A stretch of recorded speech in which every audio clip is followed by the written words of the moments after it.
Welcome to Autoverse. I'm your host DJ Ryan Fresh, and we are here with the special Turntablist edition of Auto Reverse.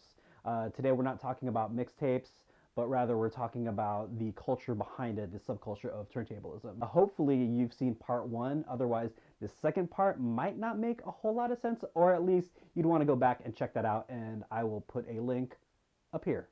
Or is it here? But anyway, and here we are with part two.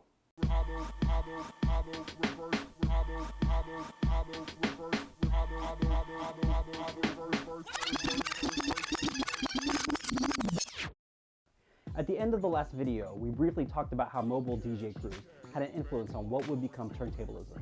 As Oliver Wong noted in his interview and book, Legions of Boom, the DJs who would be on the forefront of scratch DJing, therefore turntablism, came out of the mobile DJ scene. Q-bert, Mixmaster Mike, Shortcut, Ripmatic, and countless others began there before branching off into a territory where there were no written rules yet. There was an interesting confluence happening in the early to late 90s. Competitions between mobile DJ crews were a cornerstone of the scene. It makes sense that as the DMCs were coming into a larger prominence with hip-hop DJs, former mobile DJs would find themselves at the forefront of some of the most innovative performances.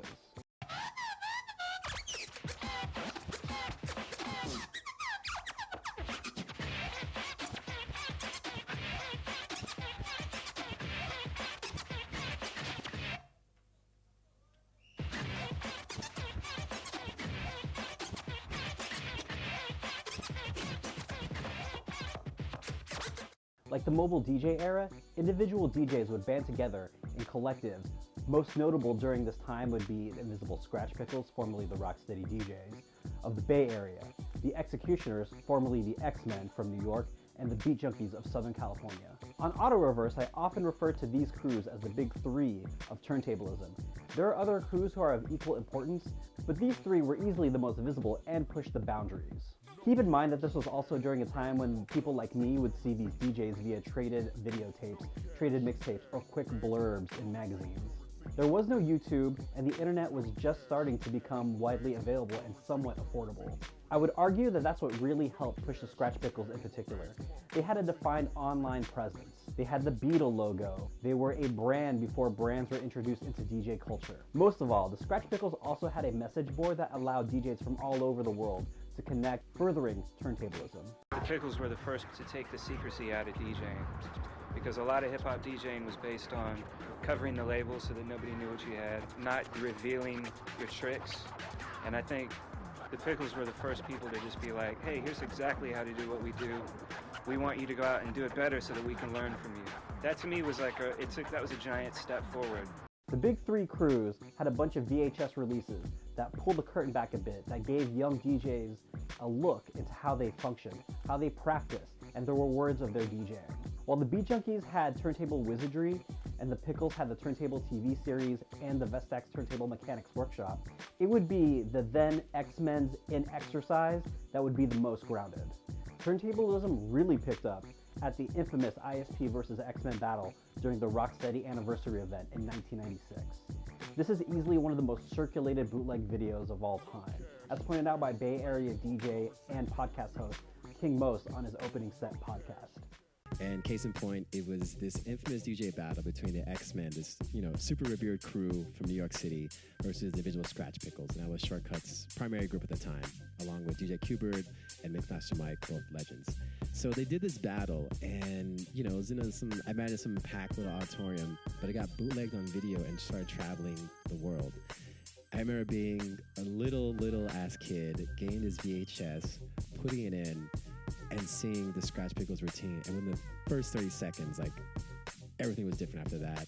Videos like this battle and turntable TV were often traded and became fodder on message boards, with young DJs such as myself who were trying to figure out these complicated scratches and beat juggles. Traded video and audio cassettes were a hot commodity. And to keep this perfect storm going, you suddenly had dance music magazines like Herb, as well as mainstream publications like the Washington Post and MTV, covering this oddball hip-hop offshoot.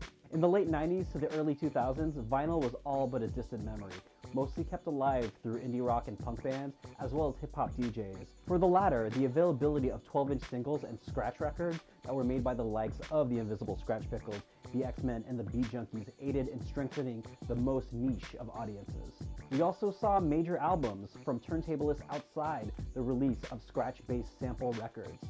The X-Ecutioners released a full-length album on avant-garde label Asphodel. As we crossed into the 2000s, the X-Ecutioners' sophomore album, Built from Scratch, would come out on major label Loud Records and would feature the likes of Linkin Park, DJ Premier, and Biz Markie. Like the X-Ecutioners, Scratch Pickles and Rocksteady DJ Mixmaster Mike released a solo turntablist album on Asphodel while simultaneously backing the Beastie Boys as their DJ until the group disbanded following MCA's untimely death in 2012. This was the apex of turntablism. Members of the Invisible Scratch Pickles, as well as other like-minded DJs like Kid Koala, Cut Chemist, Z-Trip, and DJ Craze, would find themselves at raves because electronic music culture, while turntable adjacent, was and is acceptable of the alternative. This may not seem like a big deal now, but in 1999, 2000, 2001, to have that crossover audience and essentially introducing a part of hip-hop music to people who otherwise might have ignored them. And then the turntablism bubble burst. Around 2002-2003, as technology was catching up with CDJs, Final Scratch, a pre-Serato digital vinyl system, and the ability to perform and do more while performing live was becoming easier, it was commonplace to see used Technics 1200s and Vestax mixers strewn around guitar centers and Craigslist postings all over the country. iPod DJs and playlist selectors signed the order to execute turntablists. And that's not to say people entirely disappeared. DJs like A-Track, Craze, and AM adapted and were part of the next wave of crossover EDM and open format DJs. Others like q-bert and Rob Swift were able to mentor new classes of DJs while upholding the turntablist and hip-hop DJ ethos. And this is pretty much where we are now. The technology is continuing to move forward, whether it's controllers, digital vinyl, or MIDI remotes like Phase, or the rise of portablism, which has rekindled the love of scratch DJs around the globe. Turntablism has evolved, and DJs along with it. Personally, I believe in embracing the present and looking to the future, but that's not to say that I'll forget my roots. Tape trading, whether it's mixtapes or video cassettes, is a big part of how I came to be where I'm at in my life. And as I've said several times before, auto-reverse exists as a way to talk about these mile marker mixtapes. And as it turns out, the community is coming out to have an open dialogue about these recordings that meant the world to us. These two Turntablist primer videos fleshes out the context of how impactful these mixtapes really were to us. And that's it for this very brief, quick primer on turntablism. I want to thank you for joining me here. If you want to learn more about turntable culture, I highly suggest checking out the movie Scratch, the movie Battle Sounds, the book Legions of Boom, and hey, what the fuck not? Just keep coming back to auto-reverse. We do talk about turntablism, but mostly the show centers around the lost art form of mixtapes. If you did enjoy what you saw today, feel free to leave a comment, like this video, and subscribe to the channel. There are more fun goodies on its way. And feel free to add me on these social media platforms. On the next episode of Auto-Reverse, we'll be returning back to our usual format of talking about influential mixtapes. And the last three for the season are pretty dope, and I can't wait to share them with you guys. In any event, thank you for joining me today, and I totally appreciate it. Once again, I'm DJ Ryan Fresh for Auto-Reverse. I'll catch you guys later. Peace.